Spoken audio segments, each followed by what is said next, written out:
Welcome to another session of Understanding Human Anatomy. In this video, I will describe the bones of the wrist and talk about the bones of the hand. The wrist, which is called the carpus, is formed around 8 bones called the carpal bones. So we're going to approximate what these carpal bones look like, or at least their relationship, by starting by drawing what amounts to a half circle.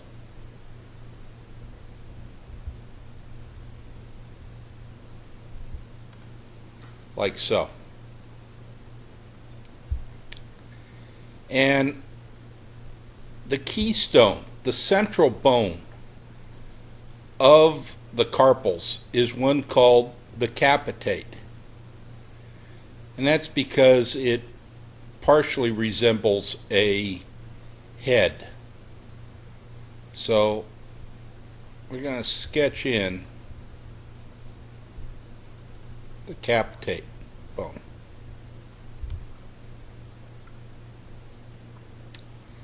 Now, the wrist bones are arranged in 2 rows of 4, a proximal row and a distal row.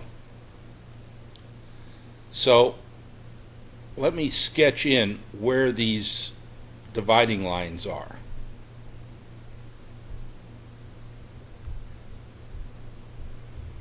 There's one here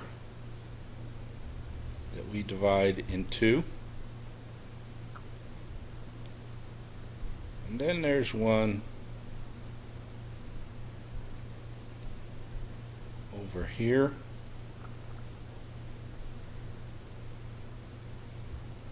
Like so. So here are the 4 distal bones. And then the proximal bones, we draw a line here,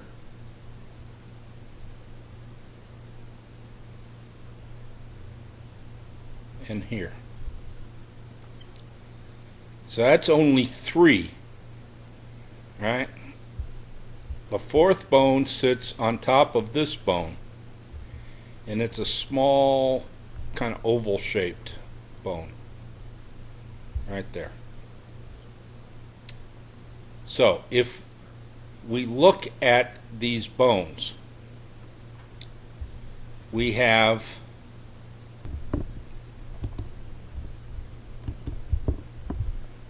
the capitate,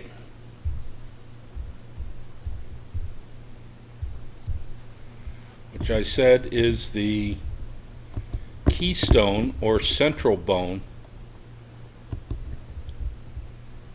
of the carpals.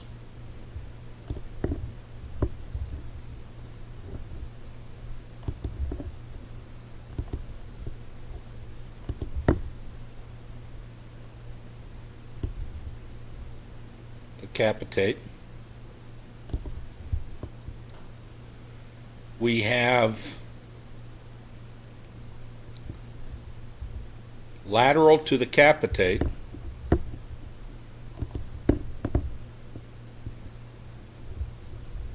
the trapezoid,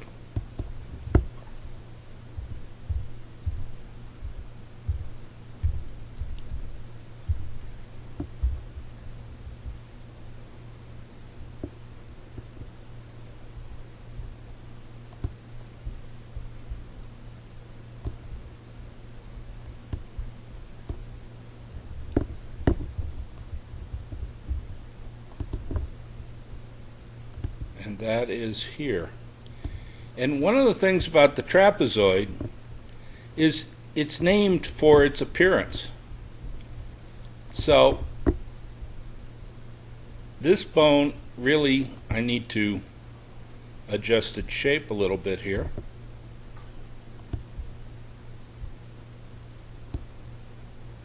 And we'll also do adjustment on the capitate.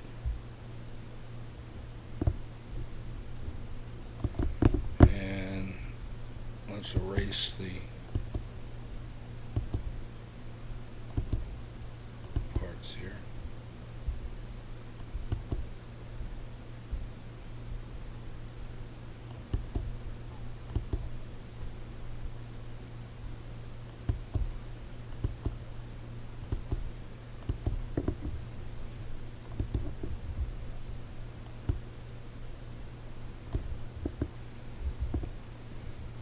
So the trapezoid,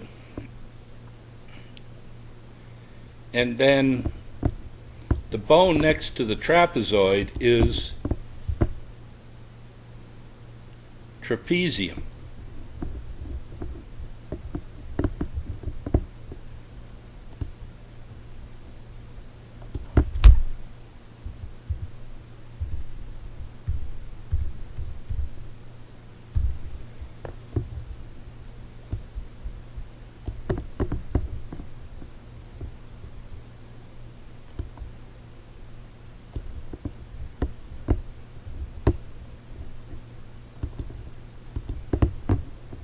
So here's trapezium, and it's also trapezoidal in shape. So I'm going to need to modify its surface too.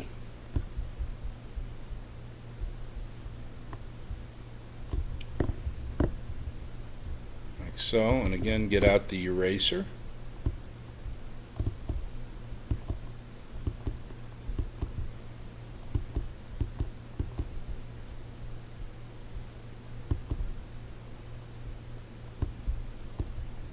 So the trapezium and trapezoid are two bones that are shaped generally in a trapezoidal way, and therefore we need to have two names that sound alike. Fortunately, they are next to each other. On the other side of the capitate, on the medial side of the capitate, is the hamate.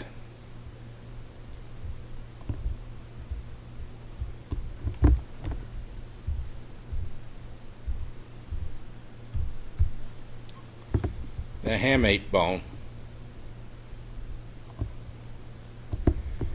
And we're going to try to get a line drawn in here. Need to modify this a little bit as well. Its distal surface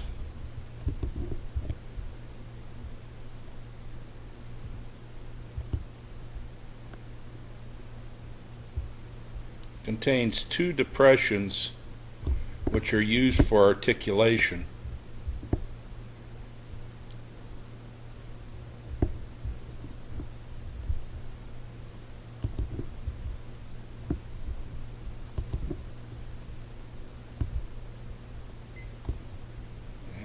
Again, we'll clean it up with the eraser.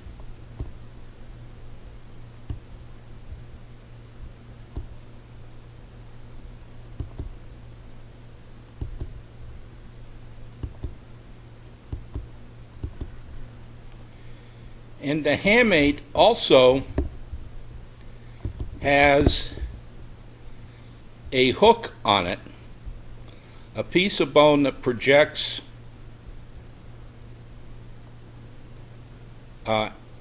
anteriorly, in other words, looking at us,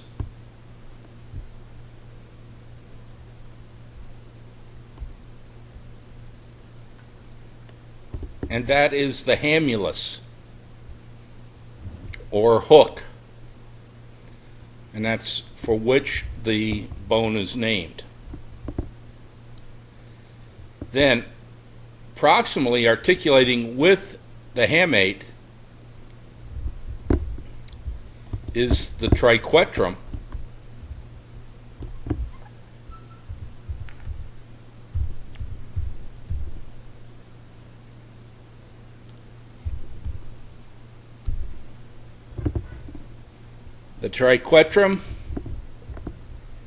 and the line indicating the triquetrum here.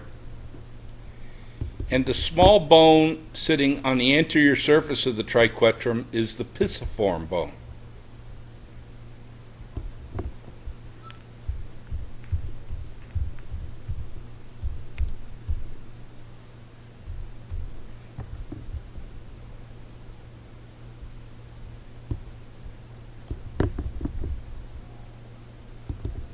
And we'll get a line to the pisiform.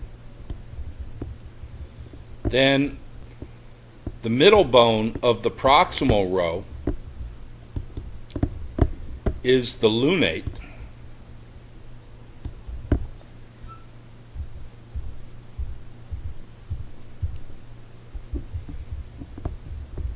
And the lateral bone of the proximal row is the navicular.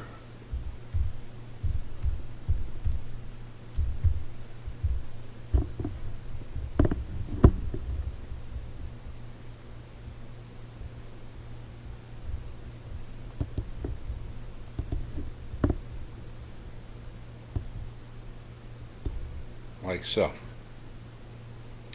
Now, the way I've drawn this, starting with the half circle and then dividing it up, obviously I'm not showing you the joint spaces.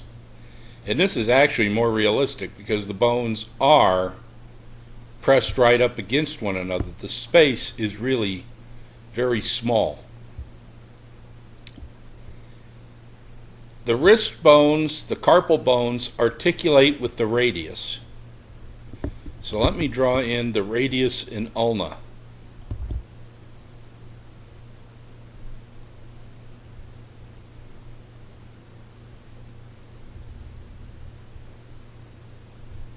This is the radius I'm drawing in.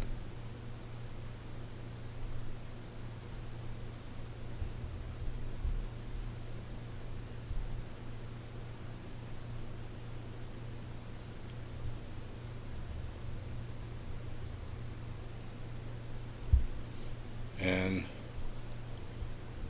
this would be the styloid process on the lateral side. And then the ulna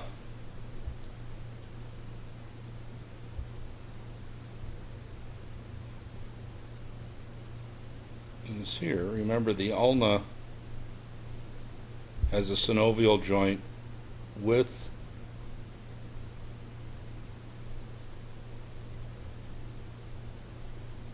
the distal end of the radius. So here we have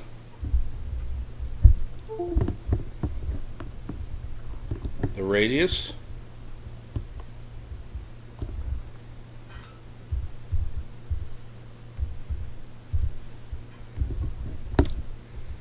and the ulna, and the ulna we're just showing a little bit of the shaft, and then the head and the styloid process.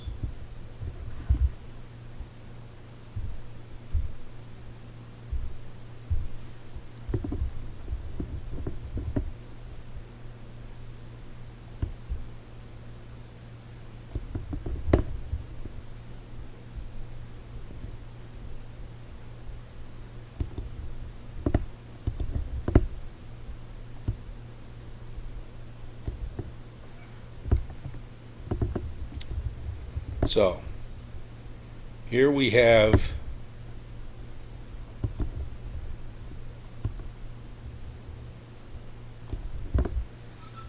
eight carpal bones,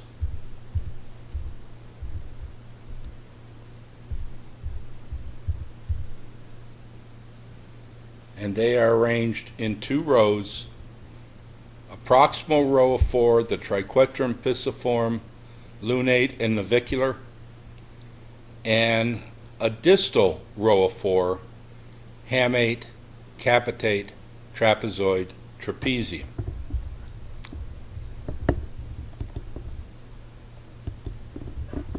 The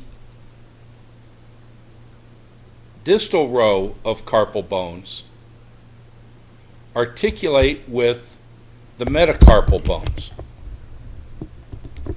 I'm going to draw the metacarpal bones in up here.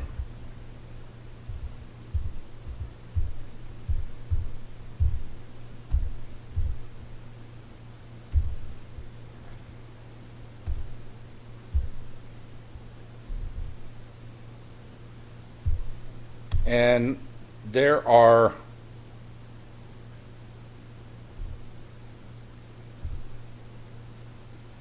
five metacarpal bones, and they are just numbered.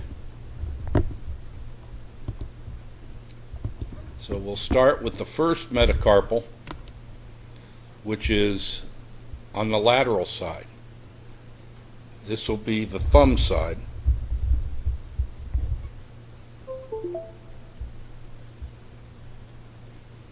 So the lateral metacarpal, and I'm not going to draw the whole bone, but just the proximal part of the bone.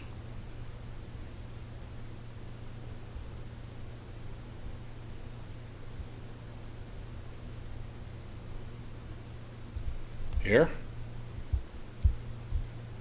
The second metacarpal, which articulates with both trapezium and trapezoid. And the second metacarpal comes down like so.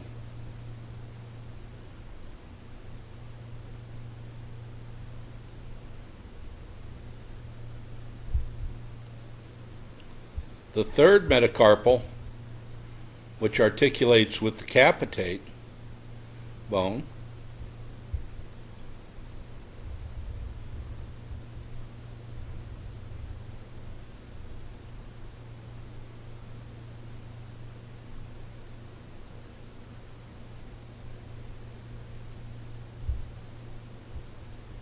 and then the fourth metacarpal and the fifth metacarpal, which both articulate with the hamate.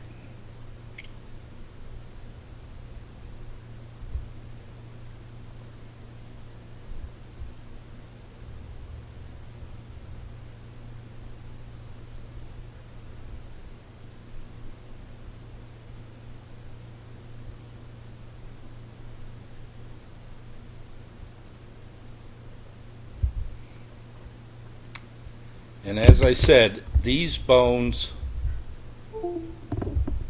are numbered, and they're numbered from lateral to medial. So the first metacarpal is the lateral one, and that is the thumb side.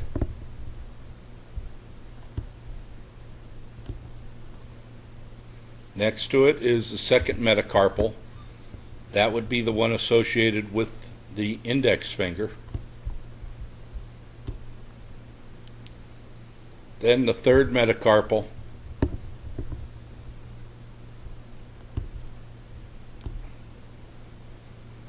Fourth metacarpal. And finally the fifth metacarpal.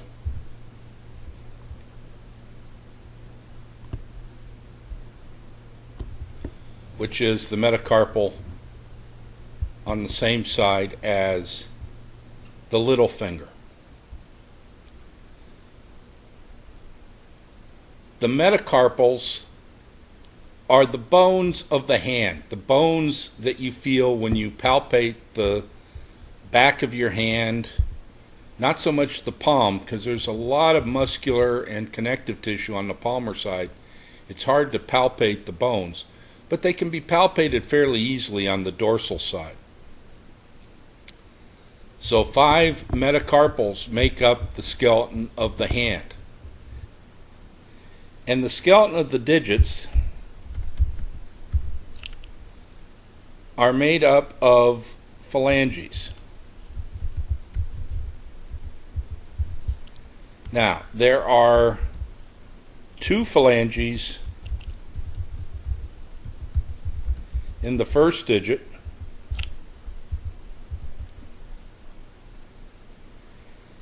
and 3 phalanges in digits 2 through 5. So the thumb has 2 phalanges, a proximal and a distal. The other 4 digits, 2, 3, 4, and 5, have 3 phalanges, a proximal phalange, a middle phalange, and a distal phalange. This concludes our discussion of the bones of the upper extremity. In the next video, I will start talking about the muscles of the upper extremity. Thank you for your attention.